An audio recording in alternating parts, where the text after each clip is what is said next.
Welcome to a on-the-road version of CrossTalk, the 7th Plymouth District edition with Alyson Sullivan. Yes.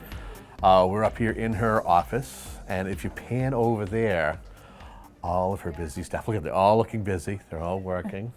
Especially Curtis, look at Curtis. Zoom in on Curtis. Checking emails. Checking emails, doing his job. Thank you for inviting us up here. Thank you. Thanks for coming. Can I say though, I caught a little slack from Rep. Cutler I he's love like, it. because you and I are trying to invoke the whole casual Friday thing, and yeah. he's like, "What's this?" I'm like, "Rep. Sullivan." Yeah, definitely. You know, if we weren't in caucus, session today, yeah. I definitely would have been casual with you. I think it's a good thing to be casual every now and then.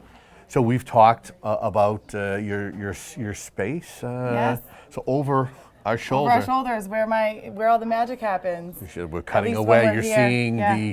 the size. It's Cozy. what's cozy? Cozy. That's a buzzword that they use It in the is. real estate. What's it's cozy usually means kind of small. Yes. But tell me some of the folks that you're in here with. You've got a great crew of folks. I that got are an in here. amazing crew. So obviously we have Curtis, who is my legislative aide. Get a shot of them. We also have Catherine, who is from East Bridgewater. Catherine, She's one of my raise your hand. interns. Hey, Catherine, there we And go. then we have Damari at the far end. She's from Whitman. She's actually a junior in, going into her senior year of high school. So, from Whitman Hanson. So it's nice. She's another intern for, I believe it's Will Crocker, right? Yes. Very nice. All right, so we'll have to give us a little bit of love. Yes. He does his own yes. show.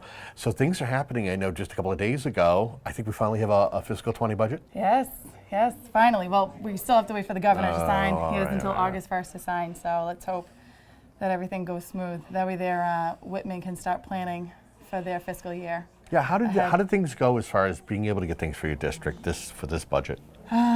You know, we filed amendments to try to get earmarks in to get as much money as we could for the district. Some of them didn't get through that we wanted to, but we're going to keep fighting. Obviously, next year it's going to be another fight.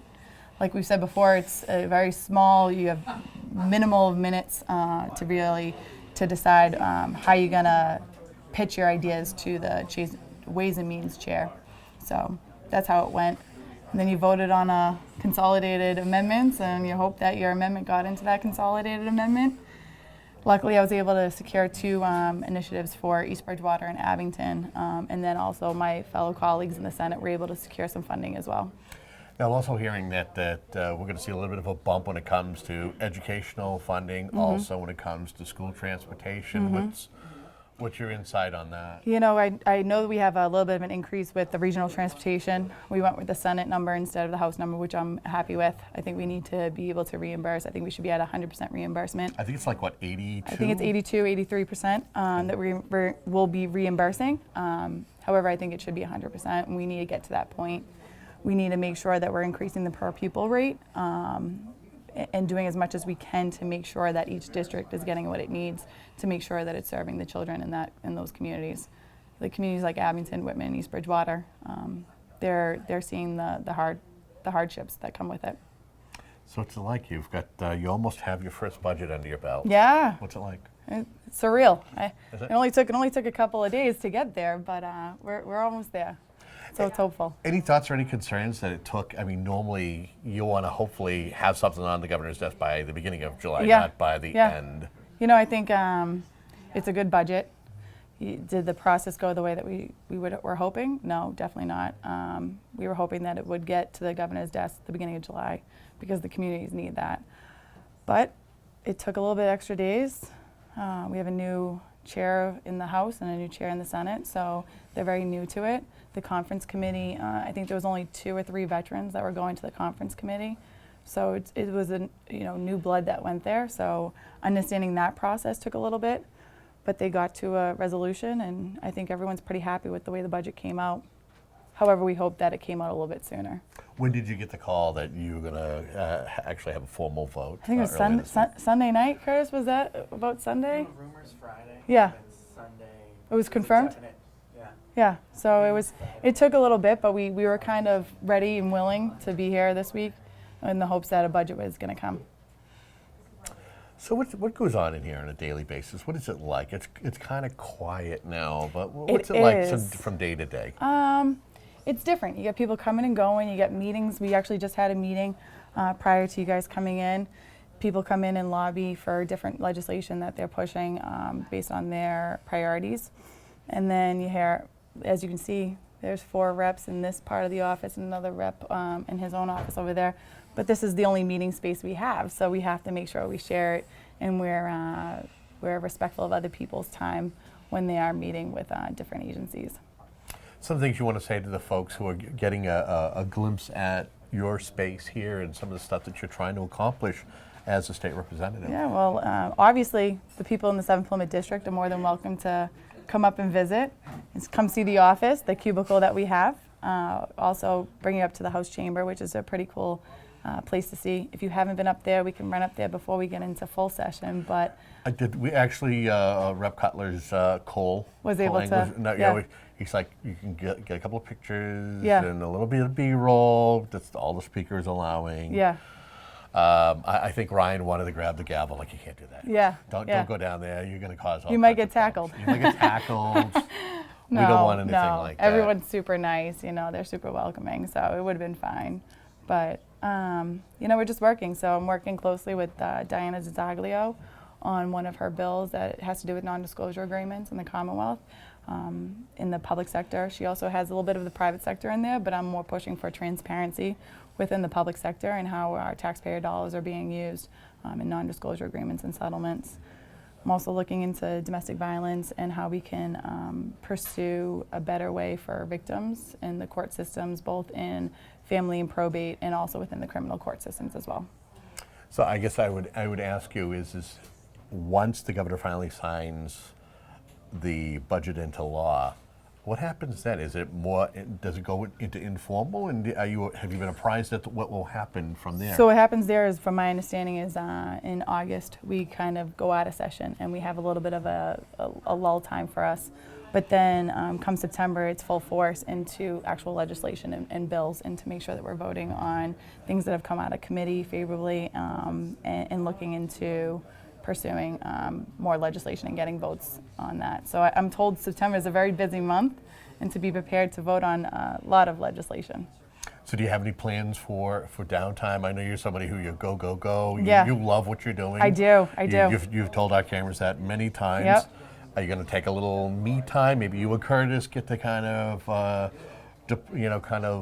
relax for a bit before being thrust into all that work? Curtis is definitely looking to see if we get any relaxing time. We're actually hoping to get into the district a lot more in August, where we're not going to have to be up here for formal session, and be able to go into the different businesses and meet the business owners, the workers in there, and figure out what their priorities are in the district itself.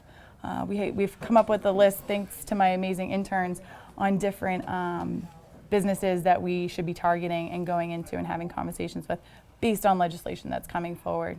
So we have a few tours already set up of different establishments, and we're going to go through that list and also reach out to other establishments and see if we can have time to meet and have a few minutes to discuss their priorities and what they need. And how important is it to make sure you stay connected with the district and kind of get an idea, especially on the business end of things? Mm-hmm. I think it's very important.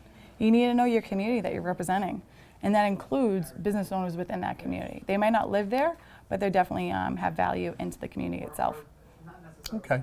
One of the other things you and I were talking prior to us coming up here, a caucus. Now, are you expecting to have a caucus with your fellow Republicans? And what is that like? We already had one. I wasn't actually able to go to it because I had a meeting here. Okay. It's typically, we discuss what is coming up for a vote of that day. We discuss different priorities within the caucus and what we expect the vote to be like, what our issues are with the potential legislation we're voting on, and how we can amend it to be better. Our amendments had to be put in, I think it was at 5 o'clock last night, so there's no more amendments. I think there's 42 amendments for today, so we'll be going through those. So before we actually vote on the actual legislation, we go through the amendments and we vote on those if they continue through the process, if they're not withdrawn. So typically that's what the caucus is like. Sometimes the caucus is quiet, sometimes the caucus is rowdy. It depends on what we're voting on that day.